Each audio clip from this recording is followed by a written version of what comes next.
Hello friends, காலையிலே பசி என்னடா பண்ணுறது பார்த்தா ஹெல்த்தியாக ஏதாவது சாப்பிட்ணும் பார்த்தேன். ஒரு சின்ன வெங்காயம் 4 அரிஞ்சேன். நோய் எதிர்ப்பு சக்தி பார்த்திங்களா. கொத்தமல்லி ஒரு கை எடுத்தேன், அதுவும் நோய் எதிர்ப்பு சக்தி பார்த்திங்களா. கேரட்டு கண்ணுக்கு ரொம்ப நல்லது, பல பெனிஃபிட்டுங்கள் கேரட்டில். அப்புறமேட்டு சின்ன பச்சை மிளகாய் ஒன்று பொடிசாக அரிஞ்சேன். ஒரு ப்ரெட்டு துண்டு எடுத்தேன், ஒரு சீஸ் எடுத்தேன், ஒரு முட்டை எடுத்தேன். ஒரு சூப்பியான டிஃபன் செய்ய போகிறேன், அதை பார்ப்போமா. முட்டையை உடச்சி ஊற்றிடுவோம் இதில்.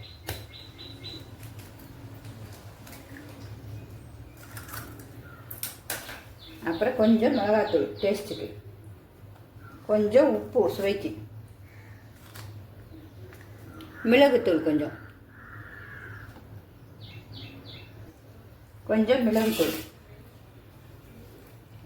அப்புறம் மஞ்சத்தூள் கொஞ்சம், கிருமி நாசி பார்த்தீங்களா. மஞ்சத்தூள் கொஞ்சம், அந்த வாடெல்லாம் இருக்காது, வேறு ஒன்றும். எல்லாத்தையும் நல்லா போட்டு அடின்னு அடிக்கணும். கொஞ்சம் இந்த மாதிரி கரைஞ்சல் தான் அடிக்கணும், முட்டை அடிக்கிறது வேண்டாம். ஒன்று பார்த்தீங்களா, நல்லா அடிச்சுட்டு எல்லாம் தூக்கி இதில் போட்டு கொஞ்சம் அடிப்போம். மறுபடி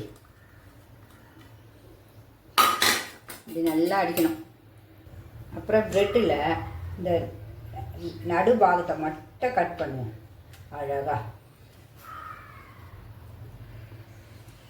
இது பாருங்க, நடுபாகத்தை வரைக்கும் கட் பண்ணி இப்படி அழகாக வந்துடும். இப்போ அடுத்தது ஸ்டவ் பற்ற வச்சுருவோம். தேங்காய் எண்ணெய் தான் ஊற்றணும். கொஞ்சம் தடவை விட்டுப்போம் நல்லா, எல்லா இடமும் படுற மாதிரி. எல்லா இடமும் பட்டுடுச்சு.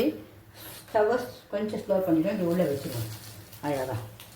பிள்ளைங்க எல்லாம் விரும்பி சாப்பிடுவாங்க, சூப்பராக 2 நிமிஷம் சூப்பராக இருக்கும். இதில் ஃபுல்லாக ஊற்றிடுவோம். 2 விதம் செஞ்சு தரேன், காட்டுறேன். நமக்கு ஃபுல்லாக உள்ளே வச்சாச்சா, வேகட்டும். அப்படியே இதுக்கு மேலே இந்த சீஸையும் வச்சுருவோம்.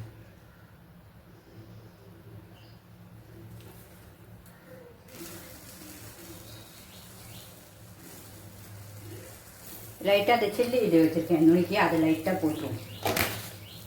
இப்போ இந்த ப்ரெட்டையும் அப்படியே மேலே வச்சுருவோம். அமுக்கி நல்லா கொஞ்சம் அமுக்கி வச்சுருங்க, வேகட்டும். இப்போ அப்படியே மாற்றி போட்டுருவோம். சூப்பராக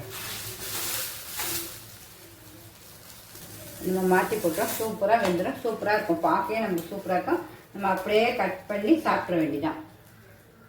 சூப்பராக ரெடி ஆகிடுச்சுப்பாங்க ப்ரெட்டு. உங்களுக்கு ப்ரெட்டு சீஸு எல்லாம் அழகாக வெந்துடுச்சு பாருங்கள். நம்ம சாப்பிட வேண்டியதான். சீஸ் பிடிக்காதவங்களுக்கு சொல்கிறேன், இப்படியே சும்மா இதே ப்ரெட்டே வைங்க.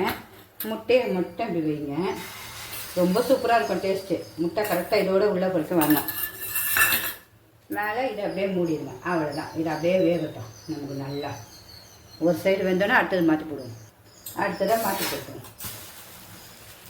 இதையும் மாற்றி போடுவோம். சூப்பராக ரெடி ஆகிடுச்சா. ஒரே ப்ரெட்டு முட்டையில் 2 வித டிஷ்ஷு. இதையும் கட் பண்ணிடுவோம். சூப்பராக இருக்கும், அழகாக உள்ளேயும் வெந்திருக்கும். அந்த பாருங்க, சூப்பராக உள்ளேயும் அழகாக வெந்து நல்லாயிருக்கும். இப்போ எடுத்து பிளேட்டில் வச்சுருவோம். ஹலோ ஃப்ரெண்ட்ஸ், 2 நிமிஷம் சூப்பராக பாருங்கள். அந்த பன்னீர் வச்சும் ரெடி பண்ணியாச்சு. முட்டையை வச்சு கட் பண்ணி நல்லா வெந்துருச்சு. அதுமாரி நம்ம சும்மா அதிலே ஒரே ப்ரெட்டை கட் பண்ணி அழகாக வேக வச்சுட்டு அந்த பாருங்க, நான் தொட்டும் காட்டுறேன். எவ்வளோ டேஸ்ட்டாக இருக்குது பாருங்கள் சாசேஜ். அருமையாக ஃபுல்லாக சூப்பராக இருந்திருக்கு. ரொம்ப காலையில் ஹெல்த்தி. இப்போ அடுத்தது சீஸ் வச்சு பார்த்துருவோம். மைனஸ் வேணால் மைனஸ் வச்சுங்க, இல்லை இது வேணால் அது வச்சுக்கோங்க. சீஸும் செம்ம டேஸ்ட்டு. கண்டிப்பாக எல்லாருமே இப்படி ஹெல்த்தியாக சாப்பிடுங்க காலையில். ஹெல்த்து நமக்கு முட்டையும் ஹெல்த்து, கேரட்டு எல்லாமே ஹெல்த்தி. பார்த்தீங்களா, எல்லாம் சாப்பிட்டு இந்த ஒரு சாத்துக்குடி சாப்பிடுங்க, இது ரொம்ப ஹெல்த்தி. இந்த ஆரஞ்சு கலர் டெய்லி ஒன்று சாப்பிடணுமா, எவ்வளோ பெனிஃபிட் இருக்குன்றாங்க. அதனால் அதையும் காலையிலே சாப்பிட்டா நம்ம காலையில ஃபுல்லாகிடும் வயிறு. உங்களுக்கு பிடிச்சிருந்தா கண்டிப்பாக ஒரு லைக் பண்ணுங்கள். சிம்பா நியூ ஜெட் சேனலை சப்ஸ்கிரைப் பண்ணுங்கள். Bye friends.